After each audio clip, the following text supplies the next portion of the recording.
UP में मदरसे के सर्वे कराने के बाद अब सीएम योगी आदित्यनाथ ने इनकी आय का स्रोत जानने के निर्देश दिए हैं।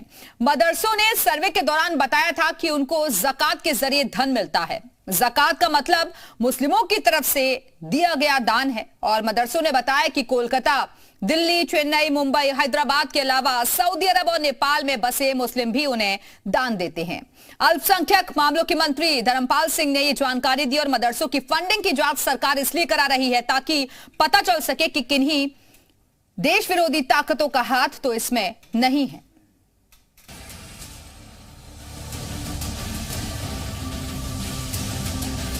10 सितंबर 2022 यही वो तारीख थी जब उत्तर प्रदेश में गैर मान्यता प्राप्त मदरसों के सर्वे का काम शुरू हुआ।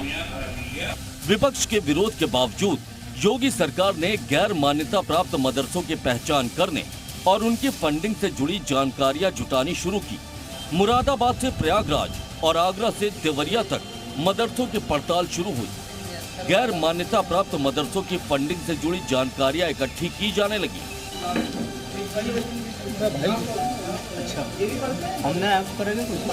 लेकिन अब तक हुए सर्वे में कई सनसनीखेज खुलासे हुए हैं। पता चला है कि यूपी के करीब 20 जिलों में हजारों अवैध मदरसे चल रहे हैं। सर्वे में ज्यादातर मदरसों ने आय का स्रोत ज़कात को बताया है। सरकार भी ये मान रही है, लेकिन सरकार की मंशा है कि ज़कात का जरिया भी पता होना चाहिए। खासतौर से नेपाल बॉर्डर के जिलों में इस पर फोकस करने को कहा गया है। अब पता लगाया जाएगा कि बॉर्डर के गैर मान्यता प्राप्त 1,500 से ज्यादा मदरसों को ये ज़कात कहां से मिल रही है। इसके लिए सीएम योगी की अध्यक्षता में बैठक होने जा रही है। ऐसे में नेपाल बॉर्डर के मदरसा संचालकों को एक एक हिसाब बताना होगा। तमाम बिंदुओं पे जो सर्वे हुआ, उस सर्वे के बाद आगे योगी सरकार कैसे और सकारात्मक कदम उठा के नौजवान छात्रों को बेहतर सुविधाएं दे पाए, इस दिशा में काम करेगी।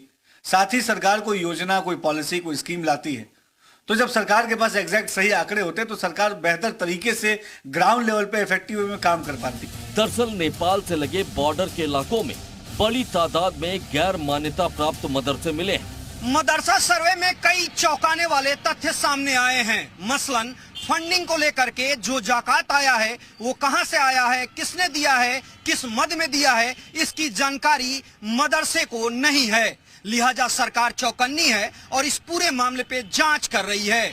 निश्चित तौर पे ये तमाम सारी फंडिंग जब मदरसों के पास फैक्ट शीट में नहीं है, केवल मौखिक जानकारी है, ये चौंकाने वाला है। नेपाल से लगे बॉर्डर इलाके सिद्धार्थनगर में 500, बलरामपुर में 400, बहराइच और श्रावस्ती में 400, लखीमपुर में 200, महाराजगंज में 60 से ज्यादा मदरसे गैर मान्यता प्राप्त मिले।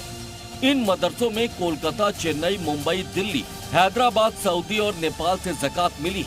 ऐसे में इनके स्रोत की जांच अब की जाएगी। ब्यूरो रिपोर्ट, जी मीडिया।